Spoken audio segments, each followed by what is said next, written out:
para pemirsa Radio Top FM yang saya hormati, yang saya muliakan.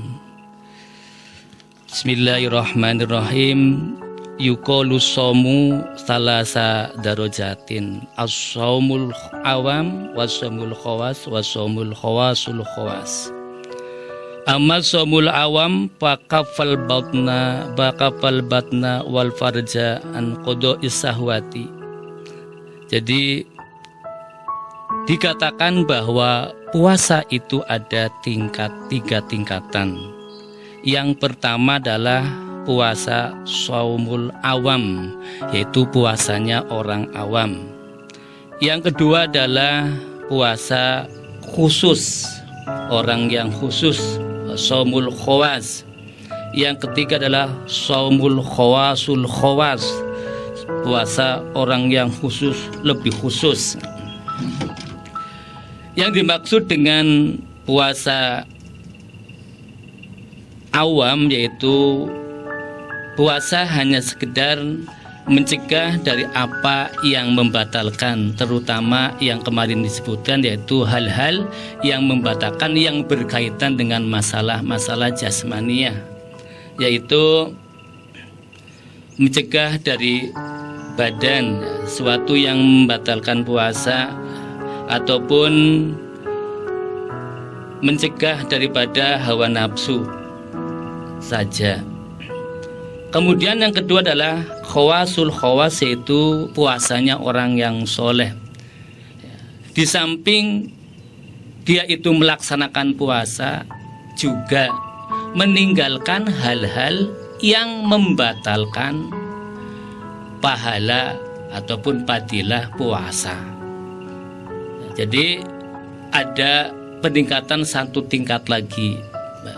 Jadi tidak hanya meninggalkan apa-apa yang membatalkan puasa saja, tetapi juga meninggalkan apa yang menjadikan pahala puasa itu rusak ataupun gugur. Kemudian yang ketiga adalah puasa khawasul khawas. Puasa khawasul khawas yaitu puasa dengan hati. Jadi dia melaksanakan puasa, menjalankan puasa, kemudian meninggalkan segala yang berhubungan dengan badan ataupun badaniah. Kemudian tadi juga meninggalkan sesuatu yang membatalkan pahala puasa, plus karena plus maning ya. Menjalankan sesuatu yang menjadi padilah puasa ataupun sunnah puasa.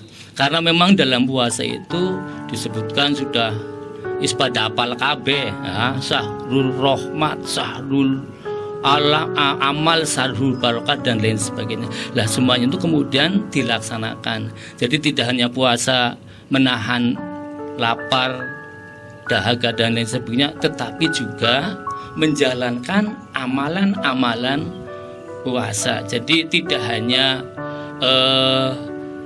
badannya saja, tetapi hal-hal yang berkaitan dengan masalah-masalah hati, termasuk di situ ada meninggalkan dusta, kemudian ghibah, namimah, kemudian iri dengki dan lain sebagainya. Itu yang disebut dengan puasa khawasul khawas. Jadi tidak hanya meninggalkan sesuatu yang sifat jasmani, rohani, tetapi juga mereka ataupun orang-orang yang khawasul khawas itu adalah menjalankan, melaksanakan hal-hal yang menjadi amalan-amalan sunnah ataupun amalan-amalan yang fadilah puasa. Itu yang disebut dengan pembagian puasa. Oke, baik. Dari pembagian tadi ya Pak ya, kemudian sahabat sih bertanya-tanya terkait objeknya ya Pak. Iya. Sebenarnya untuk puasa itu kan sebenarnya bisa dia lakukan oleh siapapun gitu ya. Nah, kalau terkait yang tadi Bapak bicarakan, itu dari puasa yang pertama berarti ya Pak ya, yang umum, khusus, kemudian yang sahabat katakan istimewa begitu ya Pak. Itu kira-kira pelakunya itu siapa saja Pak? Tadi kan Bapak menyebutkan orang soleh. Nah, sebenarnya golongan orang soleh itu orang yang seperti apa? puasa begitu. Jadi semuanya itu kita bisa menjadi orang yang soleh. Yang penting kita itu mau melaksanakan atau tidak. Nah, jadi semuanya. Jadi orang-orang muttaqin itu, gelar muttaqin itu kan la'allakum tattaqun, itu ya bisa diraih oleh siapa saja. Yang penting itu tadi mau melaksanakan innalladzina amanu wa amilus sholihat. Pengen roti kok ora duwe duit, kepen roti ya arane kowe dobol lah ya. Sama itu. Jadi maka ada tingkat-tingkat tergantung alladzina amanu wa amilus sholihat, iman dan kemudian melaksanakan Islam, terus iman dulu, Islam dulu, baru ihsan. Itu disebut dengan rukun agama. Nah, terima kasih. Oke, baik. Kemudian yang untuk puasa istimewa Pak, kalau Sabit itu baca di beberapa blog, itu entah ya Pak ya blognya benar atau tidak gitu. Makanya Sabit ingin konfirmasi. Katanya puasa istimewa itu hanya dilakukan oleh golongan Nabi dan juga sahabat. Itu benar nggak sih Pak? Tidak. Ya, jadi minas solihin wa suhada'i wa solihin. Golongan para nabi, para solihin, para suhada, dan orang-orang yang ya, itu baiklah gitu. Jadi itu kan sering kalau kita doa, di dalam doa kami juga ada wahsuna ila Allahumma ja'al bihadilat syahri syaribati minasati maqalat tajamminal asgai madudin. Itu di situ nanti ada orang-orang yang pertama minal anbiya'i wal mursalin wal aula'i was syuhada'i was sholihin was sahabati. Lah, orang-orang yang seperti itulah. Jadi orang awam bisa jadi orang soleh. Orang soleh nanti bisa jadi orang yang sahid. Kan semuanya itu orang-orang yang soleh. Jadi tergantung etikot kita ataupun keniatan kita, kemudian pengamalan kita. Jadi siapa saja. Jadi makanya dari orang awam itu akan naik derajatnya kepada orang yang soleh.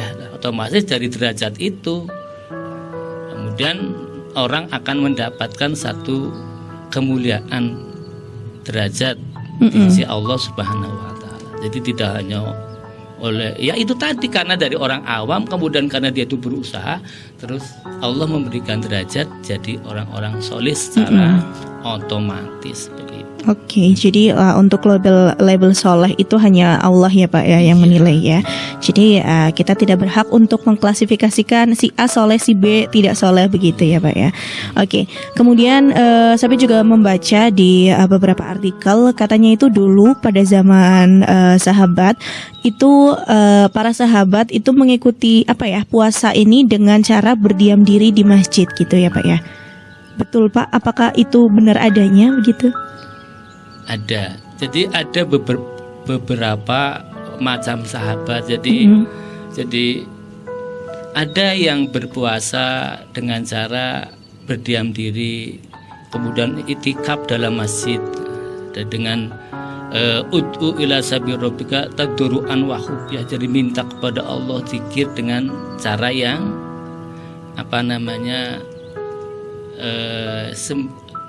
dengan cara yang sunyi ataupun tidak mengeraskan suara. Ada yang dengan mengeraskan suara ataupun mungkin dengan amalan-amalan yang lainnya. Jadi beda-beda. Memang ada ya, orang pada zaman Nabi, sahabat ada yang melaksanakan puasa kemudian masuk ke masjid kemudian diam. Itu juga ada yang seperti itu, banyak yang seperti ya, karena itu tadi. Jadi kaitannya dengan kualitas daripada puasa itu tadi. Kembali lagi di 95.1 Radio Inspirasi kita semua. Dan untuk topannya yang ingin bertanya ya, Sabit sudah membuka untuk telepon interaktif. Sabit persilahkan ya, nanti kalau misalkan sekiranya bisa dijawab, kami jawab. Kalau tidak ya sudah ya, buat PR ya Pak ya. Atau mungkin nanti ada yang telepon kembali ya untuk mengkonfirmasi jawaban, sangat kami perkenankan gitu ya. Karena kami di sini sharing ya Pak ya, tidak ada maksud menggurui dan sebagainya begitu. Oke, langsung saja Pak, ada pertanyaan yang sudah masuk via WhatsApp ini ya Pak ya. Assalamualaikum warahmatullahi wabarakatuh. Waalaikumsalam warahmatullahi wabarakatuh. Kak Sabit, kalau waktu turunnya Lailatul Qadar itu apakah waktu maghrib sampai masuknya subuh atau setengah bangun dari sepertiga malam yang akhir? Gimana tuh Pak? Ya, di dalam surat Al-Qadar ayat terakhir kan hatta matla'il fajr. Nah, tadi di awal sudah saya sampaikan definisi malam itu kan. Ya. Terbenamnya matahari sampai terbitnya fajar. Namanya aja Lailatul Qadar, jadi di malam hari. Nah, batasan malam saya ulangi lagi adalah terbenamnya matahari sampai terbitnya fajar. Itu yang kedua tentang amaliyahnya, amalannya ya. Amalannya ada banyak sekali. Ya, menghidupkan ya, salah satu amalan yang dikerjakan oleh Rasulullah Muhammad SAW adalah ya, dari tanggal 1 Ramadan semua malam dihidupkan. Nah, dalam sebuah hadis yang diriwayatkan oleh Siti Aisyah radhiyallahu anha, bahwasannya Rasulullah Muhammad SAW ketika datang 10, ini kembali ini masuk ke sudah masuk ke kapan ya datangnya atau turunnya Lailatul Qadar.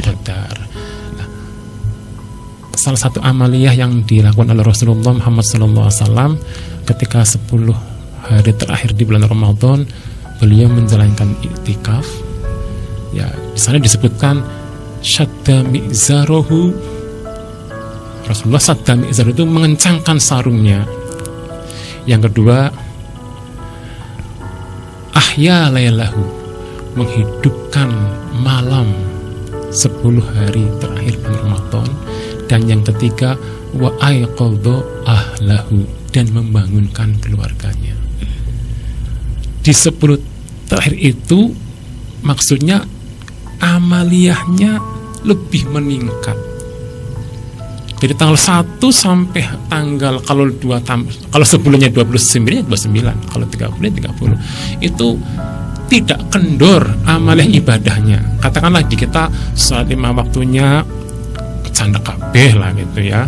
Kemudian sunnah muakkadahnya ya, kena kabeh. Malamnya tarawih berjamaah, witir, tadarus Al-Qur'an. Sholatnya di awal waktu gitu. Sholatnya tepat waktu. Wah, itu luar biasa itu. Bahkan saya senang dengan generasi milenial sekarang. Ada yang sendiri-sendiri, ada yang membuat grup one day one juice, one day one hadis. Itu satu upaya.